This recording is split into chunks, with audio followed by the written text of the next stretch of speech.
మన విమాన్ నగర్లో శ్రీ మేరు సహిత కనకదుర్గ అమ్మవారి దేవాలయం 2024వ సంవత్సరం ప్రారంభోత్సవం జరిగింది.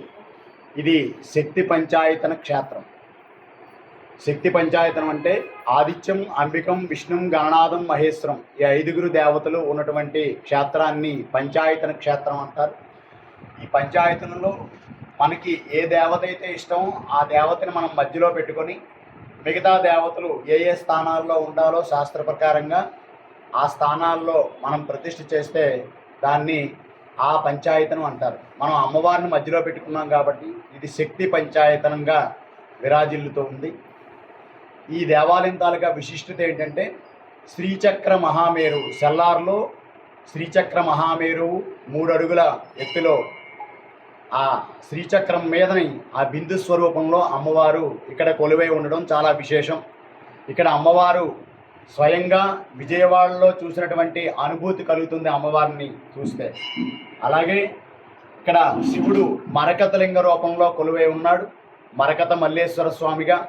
అలాగే సిద్ధి గణపతి, సూర్యనారాయణ స్వామివారు, సత్యనారాయణ స్వామివారు, అలాగే సుబ్రహ్మణ్యేశ్వర స్వామివారు కొలువై ఉన్నారు. ఇంకా భవిష్యత్తులో రేపు ఆషాఢ మాసం కల్లా వారాహి నవరాత్రుల కల్లా శ్వేత వారాహి అమ్మవారు, పంచముఖి ఆంజనేయ స్వామి వారు కూడా ప్రతిష్ఠ చేయడం జరుగుతుంది.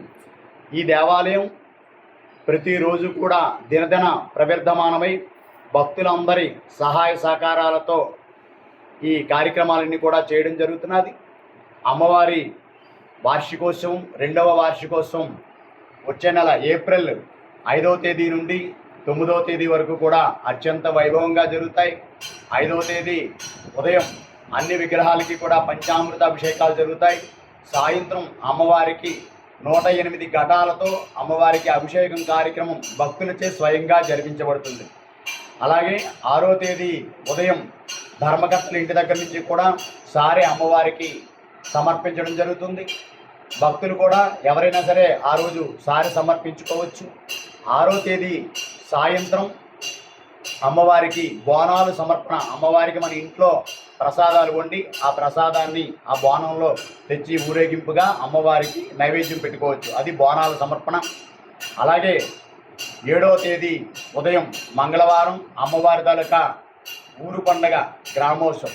అందువలన గ్రామ పండుగ కాబట్టి ఆ రోజు అమ్మవారి అందరికీ కూడా పసుపు కుంకాలు అమ్మవారికి అందరూ కూడా భక్తులందరూ సమర్పించుకోవచ్చు.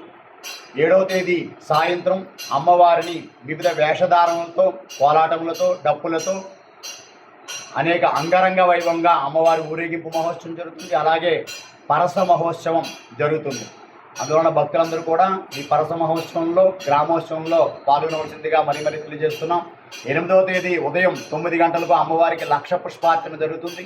9వ తేదీ మధ్యాహ్నం 12 గంటల నుండి కూడా భారీ అన్న సంతర్పణ కార్యక్రమం జరుగుతుంది. కావున భక్తులు 50 మంది కూడా ఈ ఉత్సవ కార్యక్రమాల్లో పాల్గొని అమ్మవారి కృపకు పాత్రలు కావాల్సిందిగా మరీ తెలియజేస్తున్నాం. ఈ దేవాలయం చాలా విశేషమైనటువంటి దేవాలయం, ఇంత శక్తివంతమైనటువంటి దేవాలయం. ఇది శక్తి క్షేత్రంగా పిలువబడుతుంది కాబట్టి ప్రతి ఒక్కరు కూడా అమ్మవారిని దర్శించుకొని అమ్మవారి కృపకు పాత్రలు కావాల్సిందిగా మరీ తెలియజేస్తున్నాం. అలాగే అమ్మవారికి ఈరోజు అమ్మవారి మకర తోరణం ఈరోజు ఉగాది సందర్భంగా ప్రారంభోత్సవం చేయడం జరిగింది.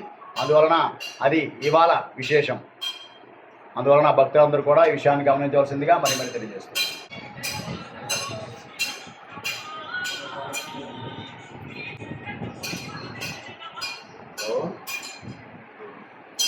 హలో